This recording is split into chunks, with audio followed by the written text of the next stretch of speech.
Another cup of Maxwell House coffee, George? Sure. Pour me a cup, Gracie. You know, Maxwell House is always good to the last drop.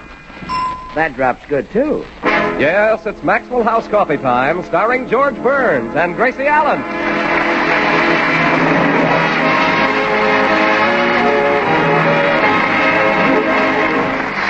With yours truly, Toby Reed, Gail Gordon, Hans Conried, Elliot Lewis, Meredith Wilson and the Maxwell House Orchestra, and Bill Goodwin. For America's Thursday night comedy enjoyment, it's George and Gracie. And for America's everyday coffee-drinking enjoyment, it's Maxwell House. Always good to the last drop.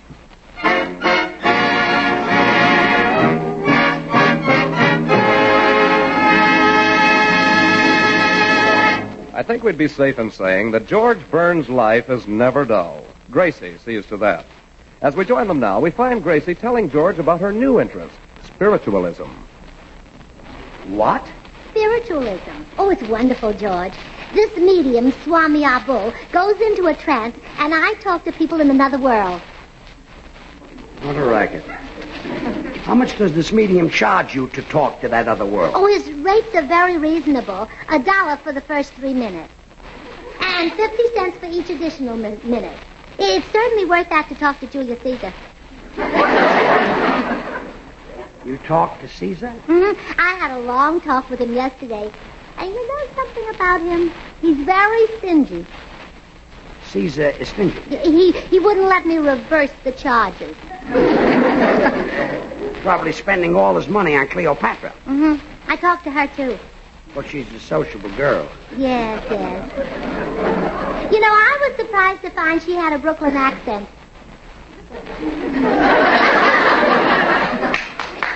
Gracie, this Cleopatra's out front.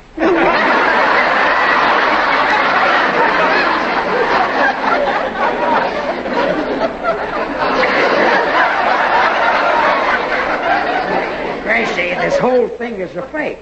Nobody can talk to Caesar and Cleopatra. I can, George. Swami Abul says I'm unusually receptive to messages from the other world. He says I'm no ordinary woman. That I've known for years. He says my whole body is like a delicately turned radio with a large vacuum tube on top.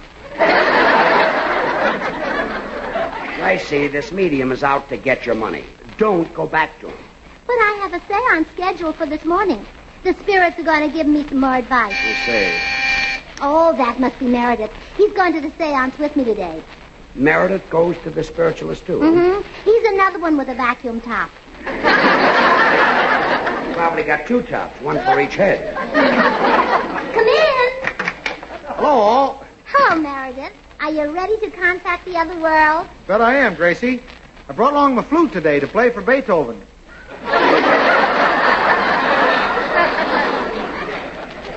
You're going to play the flute for Beethoven? Yes, George. To see if I'm rendering his compositions properly. Oh, why don't you come with us, George? You can contact Joe Miller and see if you're telling his jokes right.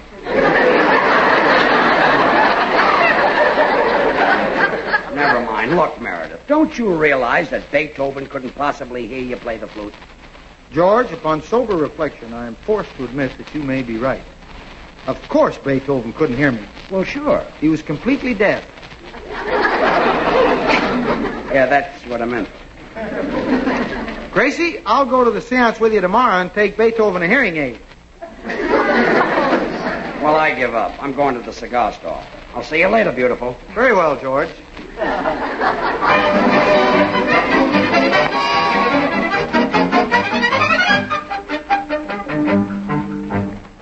Who's that in the telephone booth, Pops? Oh, that's Joe Bagley. He's still trying to sell that lot he's got down in the swamp.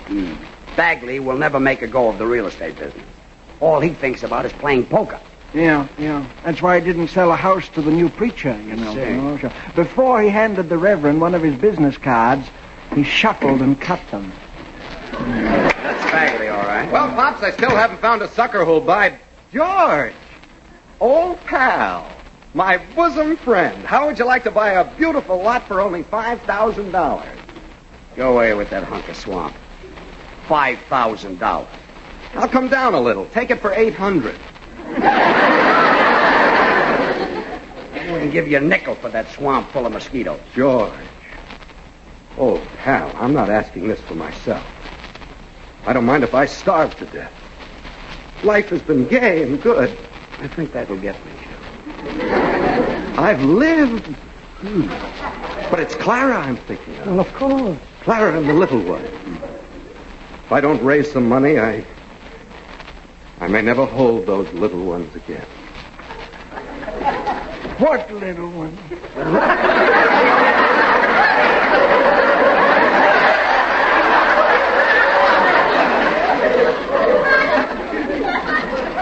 The little ones he's been holding in the poker game. All right, so I've been losing at poker, but I still need dough. How am I going to sell that darn swamp lot? Why don't you ask Julius Caesar? That's who Gracie gets her advice from now. What? Yeah, some phony swami named Abul. And has got Gracie believing that she can talk to the spirits. You mean Gracie believes the advice she gets from them? Oh, sure, you know her. She's on her way to a seance now. George, I think I'll take your advice and go see that swami. Joe, I was kidding. The guy's a fake.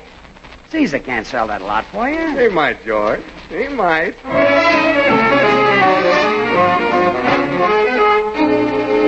Now, here's my proposition, Swami. I'll give you $5 if you'll have your spooks tell Mrs. Burns to buy my swamp lot. How dare you suggest that for a paltry $5 I would dishonor my mystic powers? I'll make it 10. I'll take it. Good. I'll get behind that curtain and be the voice of the spirit. Then I'll sneak out the back, circle around, and close the deal. You can't fail. Mrs. Burns is preternaturally receptive to occult manifestations. Meaning? She'll swallow anything. Oh, there she is now. Get behind the curtain. Yep. Enter the mystic portals, O seeker after knowledge. Oh, hello, Mr. Swami. Can we have a short seance today? I'm trying to visit the other world between a bargain sale and a finger wave. Very well, Mrs. Burns. Shall we contact the spirit of Julius Caesar? No, I'm tired of Julius. Let's try someone else. Would you care to speak to Benjamin Franklin at a slightly reduced rate? I also have a special on poets today. Shelley and Keats for the price of one. No, they don't sound very interesting. Yeah. Oh, I know. How about Napoleon? I can offer Napoleon for $1. Well, that's very reasonable. I'll take him. I will now go into a trance and establish contact with the other world.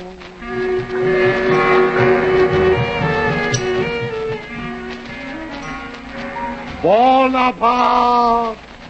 Bonaparte! You're calling the wrong man. I want Napoleon. Napoleon! Can you hear me? Speak to us, Napoleon. Hello. This is Napoleon.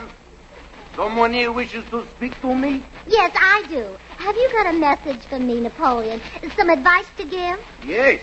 I advise you to buy a lot. A lot of what? A piece of real estate. Oh. This real estate must be in a swamp. A swamp? Well, do you think I'll be able to find some? Certainement. Certainement, huh? All right, if you say so, Napoleon. I must go now. Bonjour. Au revoir. Waterloo.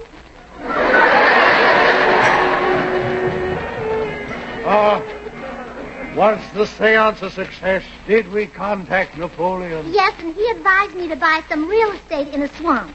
We must follow the advice of the spirit. But I don't know where to find a swamp. Hello, oh, learned Swami. I have come to...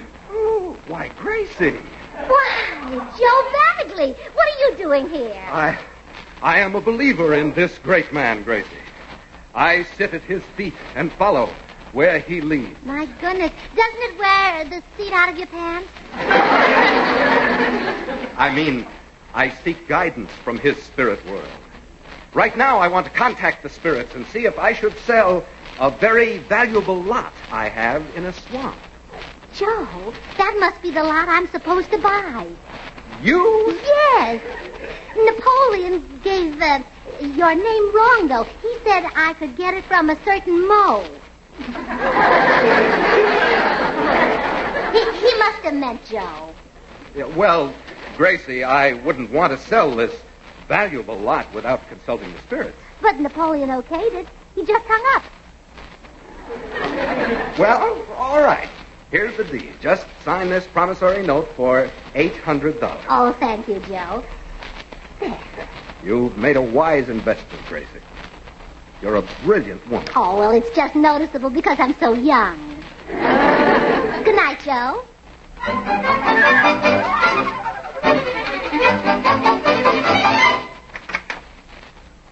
Oh, George, I've got wonderful news. I just bought a lot from Joe Bagley for our future home. Wait a minute. Is it in a swamp? Oh, darn it. Napoleon must have told you. Napoleon? His spirit advised me to buy it. This sounds like a Joe Bagley trick to me. Oh, it couldn't be. Honey, does it make sense that Napoleon would tell you to buy a swamp? Certainly he loves swamps. He spends lots of time there. Huh? In all his pictures, it shows him with his hand inside his coat scratching a mosquito bite.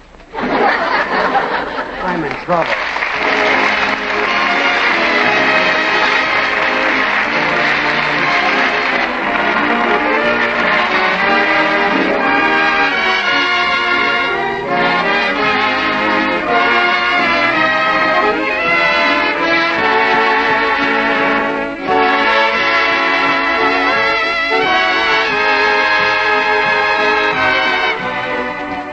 Merit of the Silvery Moon and When Hearts Are Young, the lovely music of Sigmund Romberg.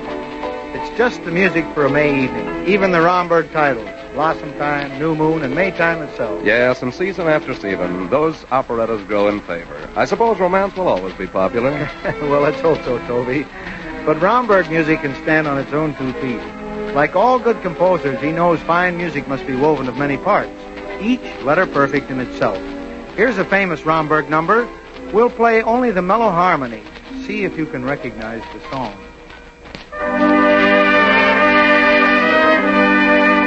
Well, I like the harmony, Meredith, but I need more. Well, let's add this equally beautiful counter melody.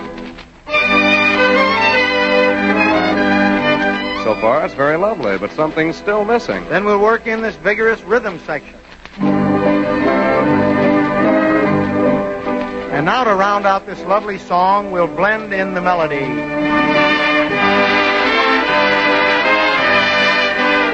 Everybody's favorite, When I Grow Too Old to Dream. Yes, America's favorite songs. They're blended carefully of many perfect orchestral parts. And the superb flavor of America's favorite brand of coffee is created in much the same way. That coffee, of course, is Maxwell House.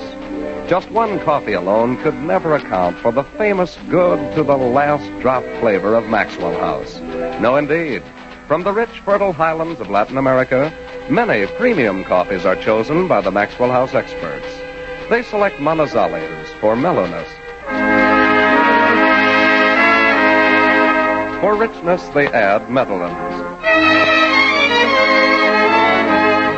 For vigor, they select other choice coffees. And for fine, full body, they add Bucaramangas. These they carefully blend in one great coffee, Maxwell House, which is then radiant roasted to flavor perfection and brought to you vacuum-packed and roaster fresh.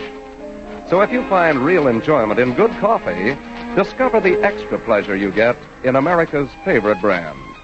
Tomorrow, discover the extra flavor, extra satisfaction of America's favorite brand of coffee. Discover why now more than ever, all this extra flavor and satisfaction makes Maxwell House today's outstanding coffee buy. Tomorrow, ask for Maxwell House. Always good to the last drop.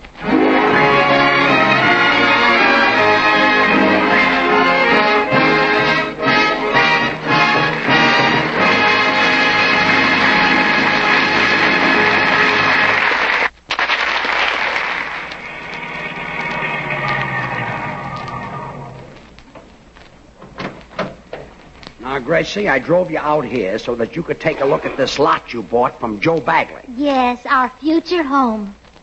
Look at it. Swamp full of mud, rubbish, poison ivy, mosquitoes, snakes, bullfrogs, and quicksand. Where will we put the living room? We can't live in this swamp. It's unhealthy. It is not. Don't alligators live in swamps? Sure. Ever see a sick alligator? Yes. He had alligator bags under his eyes. It's awful, but I had to say it. Gracie, we can't live here. Look at the size of those mosquitoes. There's one on your arm. Slap it. I'm afraid it'll slap me back. I don't see how you can say this place is unhealthy when it grows those big, strong mosquitoes. Gracie, stop trying to defend this awful mistake you made. Now admit it. You were talked into buying this dump by a cheap swindler who stole the money right out of your pocket. That's not true. Napoleon didn't lay a hand on Stop me. with Napoleon. Let's go home. All right. Oh, wait till I put up my no trespassing sign. No trespassing. Mm-hmm. When your own property is nice as this, you've got to protect it. Now, let's see. I'll drive the stake in right here between the poison ivy and the mud hole. But don't hurt that rat. Yeah.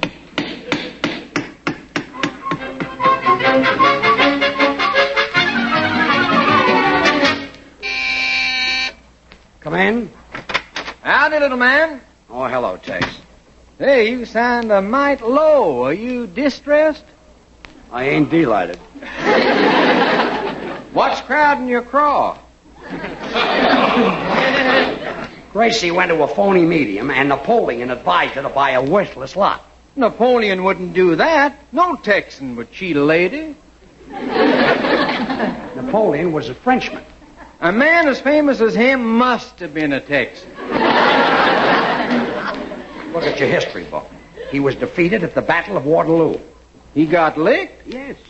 Why, that ornery Frenchman cheating a lady. You said it. I'll never be able to sell that lot. It's a swamp full of mosquitoes. Well, I can get rid of them mosquitoes for you, little man. I'll just take a couple of barrels of oil over there and spread it around. That'll kill them. Gee, that would be swell, Mr. Judson. Without mosquitoes, I might be able to get part of my money back on it. Well, I'd just be glad to do it for you. You folks have been right nice to me. The first day I come here, you treated me like a king. And why should you? You didn't know I was from Texas. Well, here's the address of the lot. Now, be sure to tell me. George, shall we put the swimming... Oh, hello, Mr. Judson. Howdy, little lady. Your husband told me about that lot you bought. Oh, it's such a lovely, quiet, peaceful spot. Quiet and peaceful. Wait till the nighttime when those hundreds of bullfrogs start sounding off. Yeah, and soon them bullfrogs will have thousands of baby ones. Oh, you men are so innocent. It's the cow frogs that have the babies.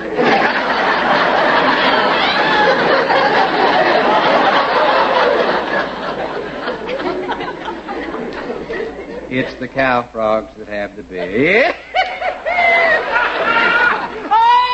I like your sense of humor, man. I'll be seeing you.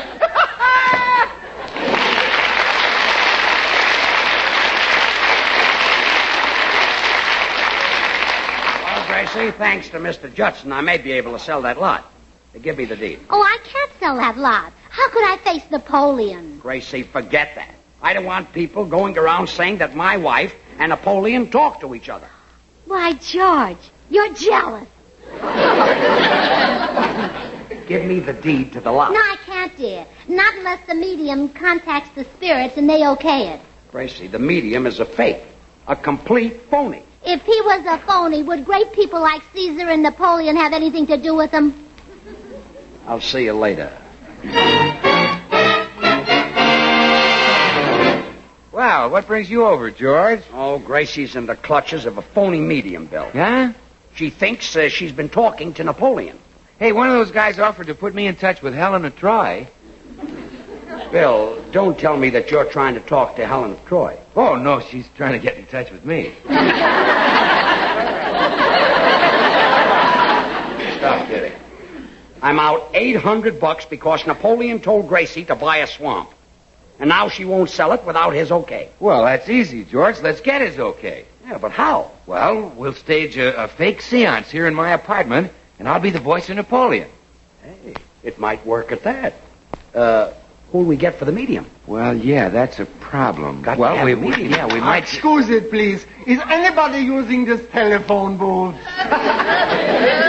Professor Korkendorfer. Somebody spoke? You know, he always thinks my room is a telephone booth. Yesterday, before I could stop him, he shoved 30 cents down my throat. How could I make such a mistake? I got eyes like a howl. Say, Professor, could you pretend to be a medium and contact the spirit of Napoleon for Mrs. Burns? You ask a great scientist to do such a ridiculous thing.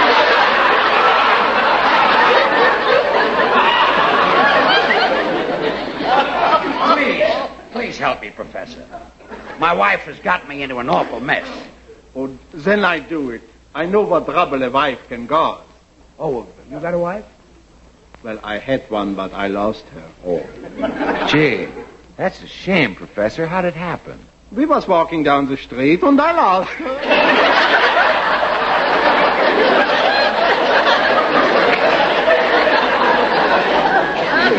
I thought you had good eyes. Well, sure, I got eyes like a howl.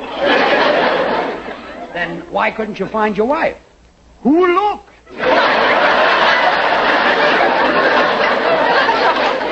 I'll call Gracie and get her right over for the seance. And I'll get behind this curtain and be the voice of Napoleon.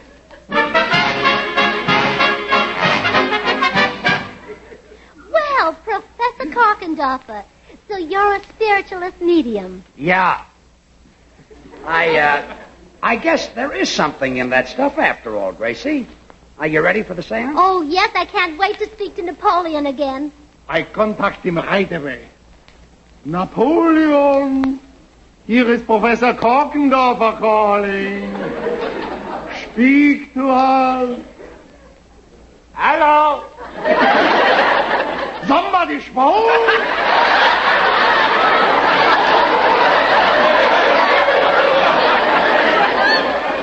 This is Napoleon.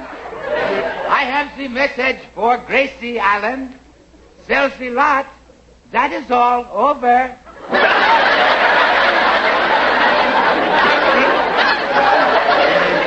Well, all right, if you say so. Oh, swell. But, Napoleon, why does your voice sound so much huskier than it did this morning? I have the frog in the throat. Oh, still hanging around the swamps, huh?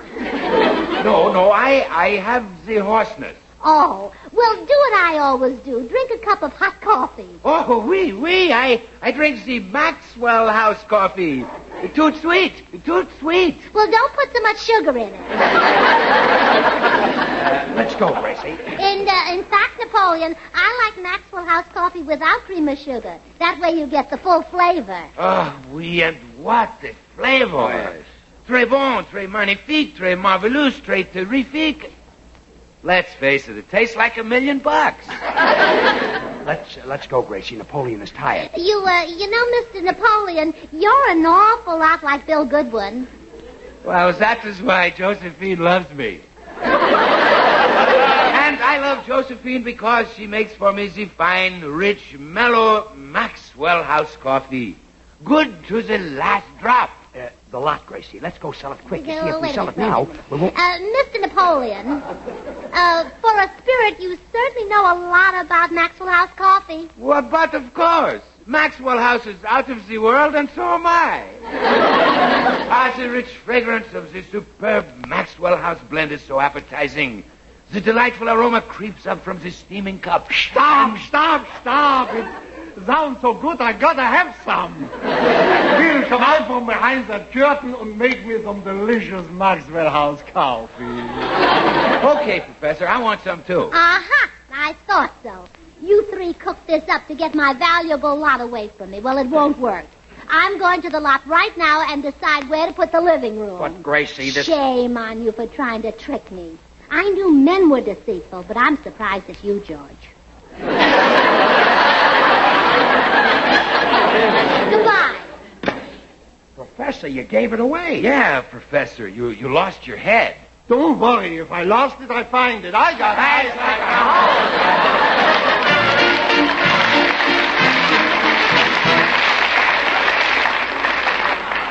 Joe, I've just come from that lot you sold me, and I discovered something terrible about it. You've got to take it back. Sorry, Gracie, a deal's a deal. But look, Joe, look, I ruined my shoes. The lot's full of oil. Sorry, Gracie, a deal's a... Oil? Yes. There's oil there? Yes, the poor mosquitoes are all lying around dead.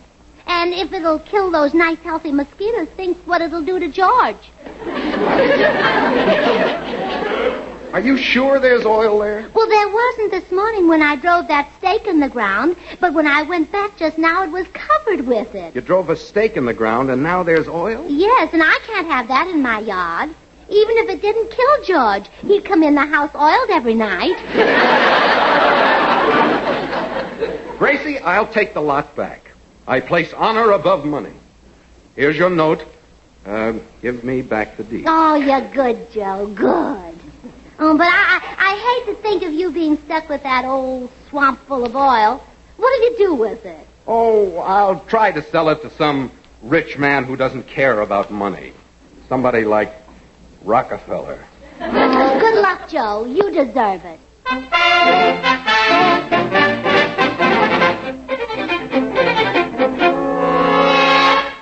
Bagley took the lot back and gave you your money? I don't believe it. I told you he was a fine, decent man. The minute I said there was oil there, he took it back. Oil? Oh, Judson put oil there and Bagley thought... What are you laughing at? Oh, he thinks he's got himself an oil field.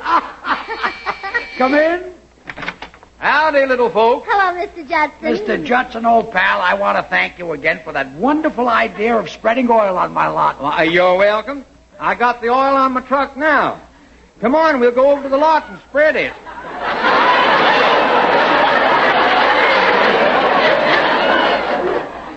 You didn't. You haven't. There's really oil and... What are we crying about?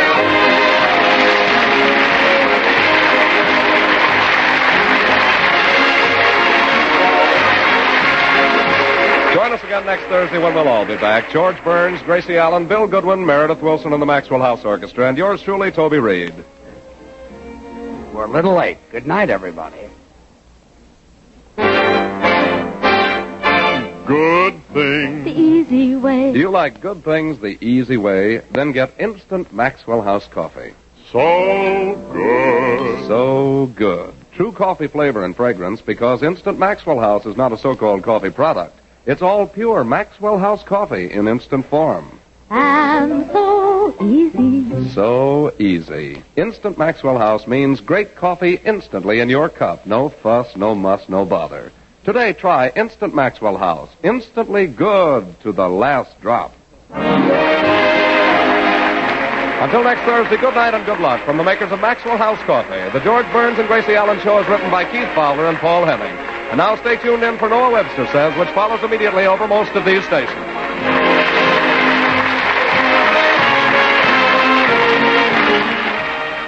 This is NBC, the national broadcasting company.